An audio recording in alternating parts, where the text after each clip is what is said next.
Selamat pagi atau selamat siang atau bahkan selamat sore maupun selamat malam. Pada kesempatan kali ini kita akan membahas tentang hambatan atau tepatnya rangkaian hambatan. Nah, jadi rangkaian hambatan itu secara umum atau prinsipnya dia cuma ada dua. Kalau tidak seri pasti paralel. Nah, pada kesempatan kali ini akan kita mulai dari rangkaian seri.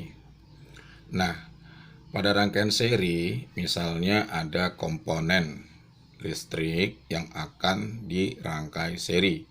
Komponen listrik ini bisa berbentuk hambatan yang dimanifestasikan dalam resistor, lampu, kulkas, televisi, dan seterusnya. Nah, jadi semua itu punya hambatan. Jadi secara garis besar, maka dia dibuat dalam bentuk rangkaian listrik dan diwakili oleh resistor seperti ini. Oke. Nah, kita misalkan ini R1. Kemudian yang ini R2, ini R3. Nah, lalu ini terhubung dengan sumber arus listrik yang besarnya I seperti ini. Nah, dari sini kita harus dan saya mengatakan kita harus bisa mengingat prinsipnya. Dengan kita mengingat prinsipnya ini, rangkaian listrik seperti apapun pasti bisa kita kerjain dengan baik. Nah, yang pertama sifatnya itu nanti kan ini seri, berarti memperbesar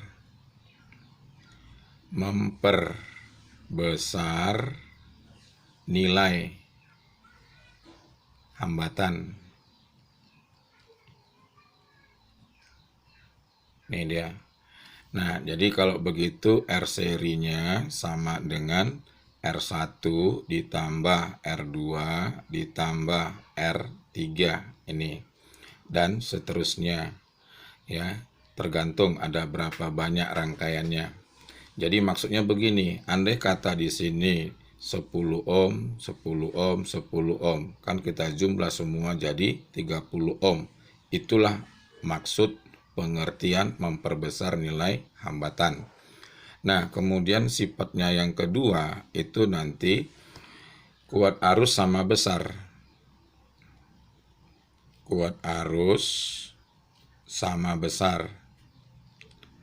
Nah, jadi kuat arusnya sama besar berarti I total yang masuk ya itu nanti akan sama dengan I yang lewat di resistor 1. Jadi I1. Kemudian sama dengan arus yang lewat pada R2. Jadi kita buat I2. Kemudian lagi sama besar dengan arus yang lewat dari R3. Jadi kita buat dia I3. Nah, kemudian yang terakhir untuk rangkaian seri sifatnya itu ini membagi tegangan. Membagi tegangan. Nah, seperti ini. Jadi kalau maksudnya membagi tegangan itu berarti dia nanti P total itu sama dengan tegangan sumbernya. Jadi nanti kita jumlahkan dia P1 ditambah P2 ditambah P3. Artinya pada komponen resistor ini kita pasangin di sini voltmeter 1, lalu voltmeter 2, voltmeter 3. Jadi nanti kalau kita jumlah tegangan mereka, maka nanti itu nilainya harus sama dengan tegangan sumber yang diberikan, seperti itu. Atau tegangan total yang diberikan. Oke. Nah, itu untuk seri. Lalu kita masuk untuk rangkaian paralel. Nah, di sini dia bisa Anda lihat ya, ada R1 kita buat di sini, R2, R3 dan seterusnya. Nah, kemudian ya, ini kita hubungkan dengan sumber tegangan listrik. Berarti nanti arus yang datang di sini I total. Sudah?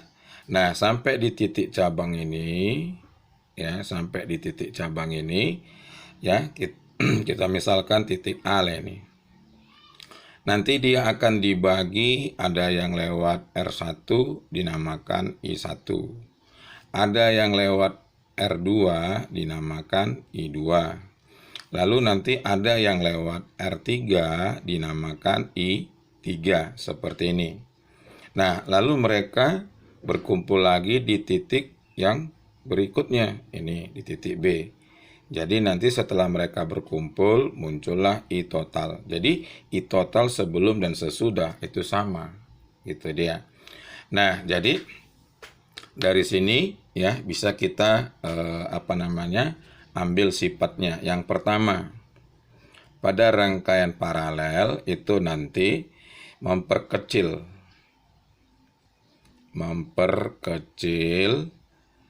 nilai hambatan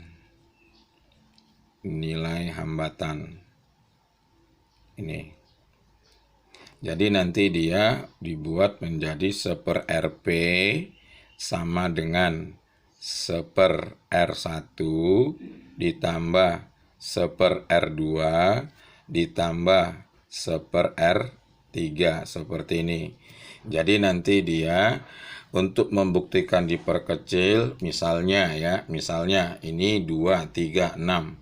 Jadi kalau kita masukkan angkanya setengah tambah 1/3 tambah 1/6, samakan penyebutnya dengan 6, nanti di sini 6. Berarti kan hambatannya menjadi 1. Jadi kalau dibandingkan dengan rangkaian paralelnya, dia menjadi lebih kecil. Di sini tadi 2, 3, 6. Nah, jadi dia lebih kecil. Itu maksud dari memperkecil nilai hambatannya. Kemudian yang kedua, ya, ini nanti membagi arus listrik.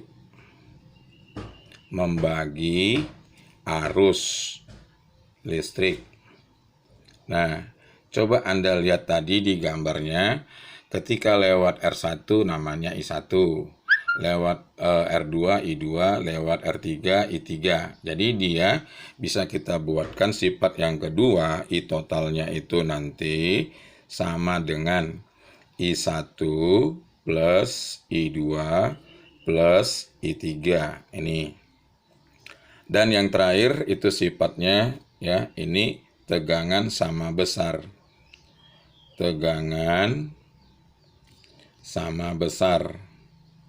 Nih. Nah, jadi tegangannya baik di R1, R2, R3 nanti nilainya sama.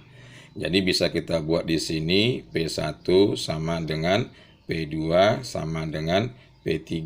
Ini. Nah, jadi dari kedua rangkaian ini tadi ada yang mau saya mintakan kepada kita semua. Yang pertama, kalaulah saya jelaskan rangkaian paralel seperti ini, kemudian rangkaian serinya seperti ini, tidak melulu harus seperti ini di dalam soal. Bisa saja nanti dibuat dia berlainan dengan yang saya jelaskan ini. Maksudnya gambarnya itu ya nggak mungkin harus sama seperti ini. Kalau begitu terlalu mudah soal fisikanya. Nah, jadi kalau begitu gimana kuncinya? Begini. Kalau misalnya rangkaian di soal itu nanti untuk tahu mana paralel mana seri, ya itu nanti tinggal kita potong saja kawatnya. Jadi kalau kita potong, jika ada sisa 2 berarti nanti dia seri. Kalau dipotong sisa 1 berarti paralel. Itulah kata kuncinya. Oke, demikian saja. Jika nanti kalau kurang jelas bisa kita coba mengerjakan beberapa soal. Nanti di situ akan saya tunjukkan triknya. Terima kasih.